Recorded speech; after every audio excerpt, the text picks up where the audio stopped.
Hello everyone, welcome to our YouTube channel Dream Lavasana Aspire to Achieve. In today's prelims dose, we are going to discuss a very important topic related to environment, that is eco-sensitive zones. Recently, Supreme Court of India ordered 1 kilometer eco-sensitive zone around all protected areas, wildlife sanctuaries and national parks. हमारे देश में जितने भी protected areas, wild life sanctuaries और national parks हैं, उनके चारों ओर के 1 किलोमीटर के एरिया को सुप्रीम कोर्ट ने इको सेंसिटिव जोन डिक्लेयर किया है।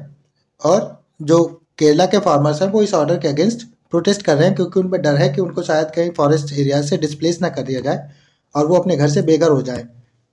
इको सेंसिटिव जोन्स के बारे में बात कर लें तो eco sensitive zones are areas in India notified by MoEFCC around protected areas, national parks and wildlife sanctuaries as per environment protection act 1986।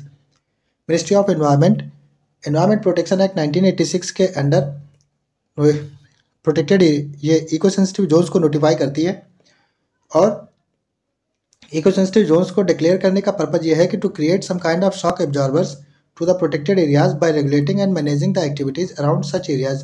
जो प्रोटेक्टेड एरियाज होते हैं, जैसे ये प्रोटेक्टेड एरिया है और इसके चारों ओर का ये इतना area eco sensitive zone declare कर दिया गया, तो ये अगर यहाँ पे एक्टिविटीज़ रेगुलेटेड होती हैं और इधर बड़ा कुछ कंस्ट्रक्शन वर्क या जो कुछ भी डेवलपमेंटल वर्क चल रहा है, तो इसका इफेक्ट इस प्रोटेक्टेड एरिया पे बिल्कुल कम आएगा। तो ये इसके लिए शॉक एब्जॉर्बर की तरह काम करेगा और यही इसका पर्पज होता है कि इन पे डायरेक्ट इम्पैक्ट ना पड़े डेवलपमेंटल एक्टिविटीज़ का जो बाहर हो रही हैं। And these were included in the National Wild Life Action Plan 2002 to 2016। Eco sensitive zones को National Wild Life Action Plan में भी इंक्लूड किया गया है। इनको डेवलप करने का, इनको नोटिफाई करने का एम क्या है?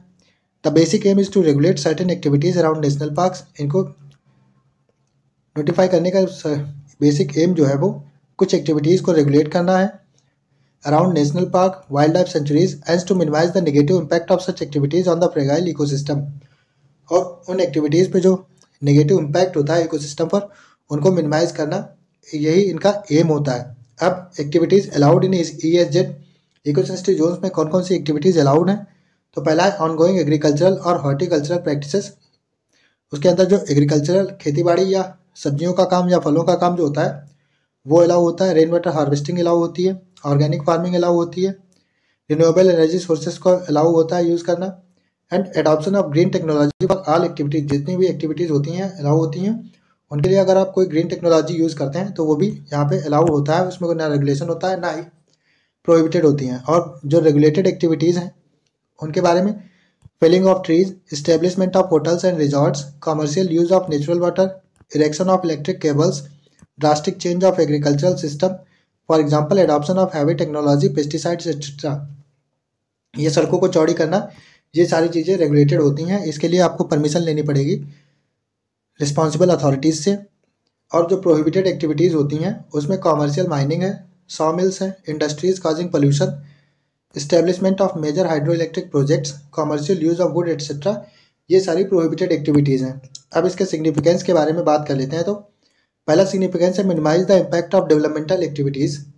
जो डेवलपमेंटल एक्टिविटीज़ होती हैं वो प्रोटेक्टेड एरियाज़ को ज़्यादा इफेक्ट ना करें, उसके लिए इको सेंसिटिव जोन्स बनाई जाती हैं। ये प्रोटेक्टेड एरिया हो गया, यहाँ पे डेवलपमेंट चल रहा है, तो अगर इसका यहाँ पे कुछ डेवलपमेंट हो गया, इसमें फैक्ट्री वगैरह लगा दी गई, तो इसका असर यहाँ तक बहुत कम पहुँचेगा, क्योंकि प्रोटेक्टेड ये जो इको सेंसिटिव जोन्स हैं वो इसको एब्जॉर्ब कर लेंगे, वहाँ तक उसका ज़्यादा असर नहीं पहुँचेगा।